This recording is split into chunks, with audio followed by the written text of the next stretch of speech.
To show incoming calls as small pop-up when you are using other apps on Samsung Galaxy S24 Ultra, open Phone app, tap more icon or three vertical dot icon at the top right, and then select setting, tap call display while using apps, and then select small pop-up thumbnail. If needed, you can set your phone to keep calls in pop-up after answer.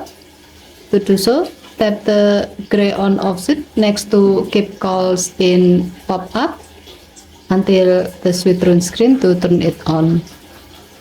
By changing this setting, your phone will display incoming calls as small pop-up when you are using other apps, and then after the calls are answered, your phone will keep them in the pop-up so you can keep using other apps while having calls.